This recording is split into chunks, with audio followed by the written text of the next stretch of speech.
Sir మొత్తం తెలుగులో ఎన్ని సినిమాలు చేసి ఉంటారు మీరు? తెలుగులో నేను చేసింది తక్కువ సార్. నేను చేసింది వచ్చి సాహసమే జీవితం, తర్వాత ఇది ఏంటి మహారథి, కృష్ణార్జున, దాని తర్వాత ఇంకొకటి చేశాను నేను నాగవల్లి. కానీ కథలు ఇచ్చారు, మీ కథలన్నీ తెలుగులో చాలా వచ్చినాయి. అది నాకే వచ్చింది డైరెక్షన్కి, నేను చేయలేదు. అదే నేను చేయలేదు. నేను ఒకసారి చేసిన పిక్చర్ మళ్ళీ చేయడం అనేది నాకు. ఇప్పుడు నేను చెప్పిన అన్ని పిక్చర్స్ కొత్త స్టోరీ. ఓకే, అవును, తెలుగులో చేసింది. అది నేను తమిళ్లో చేయలేదు. ఓకే, కృష్ణార్జున తమిళ్లో చేయలేదు, మహారథి తమిళ్లో చేయలేదు, ఏ లాంగ్వేజ్ చేయలేదు. ఇప్పుడు అంతేనా అసలు మీరు? అంటే ఒక్కసారి చేస్తే మళ్ళీ చేయను నేను. ఓకే, ఇంకొక డైరెక్టర్ ఇస్తాను నేను, అంతే. మీరు చేసుకోండి. ఓకే, ఎందుకట్లా?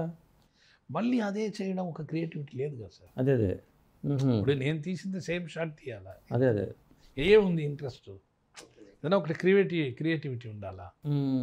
సో దానికి అలాంటి ఒక లేదంటే నేను మళ్ళీ ఆల్టర్ చేస్తాను. అదే కొద్దిగా ఏదైనా ఆల్టర్ చేసి ఒక ఇంట్రెస్ట్గా చేసింది. ఇప్పుడు ఫర్ ఎగ్జాంపుల్ నాగవల్లి కన్నడలో నేను ఆప్తరక్షగాన్ని చేశాను. ఆప్తమిత్ర చంద్రముఖి, ఆప్తరక్షగాన్ని ఒక పిక్చర్ చేశాను. అది వచ్చి నాగవల్లిని చేశాను. ఇప్పుడు అందరూ ఈ నాగవల్లియే చంద్రముఖి 2 అని అనుకుంటున్నారు. చంద్రముఖి 2 వేరే, that is not Nagavalli. Okay, Nagavalli కాదు ఇది, చంద్రముఖి 2 కాదు. It is totally different subject. మరి ఎందుకు సార్ అప్పుడు చంద్రముఖిలో రజనీకాంత్ గారు ఉన్నారు కదా, మరి చంద్రముఖి 2కి ఎందుకని మీరు లారెన్స్ గారిని అనుకున్నారు? ఇంకొక ఫ్యామిలీ పోతుంది ఆ ఇల్లుకి, సేమ్ ఇల్లు. ఓకే, ఇంకొక ఫ్యామిలీ వెళ్తుంది. ఎందుకు రజనీ గారు వెళ్ళాలా? ఓకే, ఆ ఫ్యామిలీకి తెలియదు దాని లోపల ఏముంది అని. ఓకే, కానీ ఈ సీక్వెల్ అనేది ఇప్పుడు ట్రెండింగ్గా ఉందండి. ఇది ఎంతకాలం ఎట్లా ఉంటుందండి ఇది, ఈ ట్రెండ్ అనేది? అది ఎప్పుడో ఉంటుంది. అది from the beginning it is there, but we have not noticed many pictures. తర్వాత కొన్ని పిక్చర్స్ వచ్చి ఏం చేస్తారంటే అప్పుడు చేసిన పిక్చర్ మళ్ళీ రీడూ అని చేస్తారు. ఫర్ ఎగ్జాంపుల్ మీరు తీసుకుంటే బిల్లా అనేది తమిళ్లో వచ్చింది, నేను చెప్పింది తెలుగు యుగంధర్. అవును, బిల్లా అని తమిళ్లో వచ్చింది. Same picture was done by Ajith తమిళ్లో, same picture. So that is redoing. అవును, ఆ రీడూయింగ్ ఒక టైపు, అది పెద్ద క్లిక్ లేదు, ఏదో ఒక పిక్చర్ వెళ్ళింది అంతే. అవును, ఆ రీడూయింగ్ అనేది చాలా డిఫికల్ట్. అదే, బట్ ఈ పార్ట్ 2 అనేది it is with the writers hand. ఆ కరెక్ట్ మెథడ్, ఆ కరెక్ట్ ఆ చామ్ ఇవ్వలేదంటే మంచి. ఇప్పుడు సీక్వెల్ చేస్తే అదే డైరెక్ట్ చేస్తే బెటర్ అండి? అదే డైరెక్ట్ చేస్తేనే బెటర్. నేను కుక్ చేసిన ఫుడ్ మీరు చేస్తే ఏదైనా తప్పు చేస్తే. అవును, ఇప్పుడు భాషా సినిమాని సురేష్ కృష్ణ గారు చేశారు. సురేష్ కృష్ణనే చేయాలి సెకండ్ పార్ట్. అదే మళ్ళీ భాష 2 చేస్తే సురేష్ కృష్ణ. కానీ ఎందుకని ఎవరో సాహసించట్లేదు భాష 2 చేయడానికి? లేదు, సురేష్ కృష్ణ రెడీగా ఉన్నారు. రెడీగా ఉన్నారా? రెడీగా ఉన్నారు. ఎప్పుడే చెప్పారు, పెద్ద కళాఖండమైన బాబు, ఎప్పుడో రాశారు.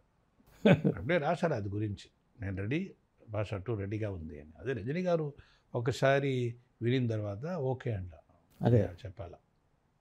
It depends upon the artist and acceptance. అదే, మీరు రజనీకాంత్ గారితో ఏ సినిమాలు చేశారండి మీరు? నేను పణక్కారన్ ఫస్ట్ 100 days వెళ్ళింది.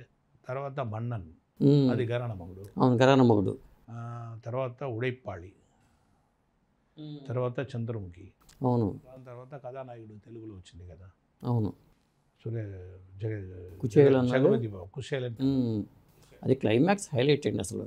ఆ సినిమాకి క్లైమాక్స్ ఫ్రెండ్షిప్, అద్భుతమైన కథ అండి అది. 5 pictures. ఎట్లా ఉంటుంది సార్ రజనీకాంత్ గారితో ట్రావెల్ అనేది? సో రజనీకాంత్ ట్రావెల్ అనేది అది ఎప్పుడూ మంచి, అది ఏదో ఒక ఫెస్టివల్గా ఉంటుంది.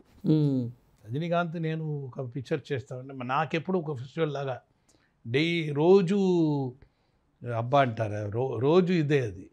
It's like festival. It is like ఎప్పుడు మనం ఏం చేయాలా, ఈరోజు ఏం చేయాలా, ఇది అది. It is a very good interest when you work with him. Because subject అది ఇది లోపల వచ్చి ఏం చేయాలని వన్స్ డిసైడ్ చేసిన తర్వాత డైరెక్టర్ ఏం చెప్తారు అది అలాగా చేస్తారు. అంతా ఒక కోఆపరేటివ్ ఆర్టిస్ట్, పర్ఫెక్ట్ టైమింగ్ అన్నీ. So it is very you have to understand, he has to understand the director. If he likes the director then that will be very good film. ఇంకా మీ ఎక్స్పీరియన్స్లో మీరు మర్చిపోలేని జ్ఞాపకాలు ఏమన్నా, మెమరీస్ ఇండస్ట్రీ పరంగా కానీ హీరోల పరంగా కానీ మెమరబుల్ ఈవెంట్స్? అది ఉంది సార్, అది ఒక రోజుకు అదే అది నేను చాలా చెప్పాను. That has given lot.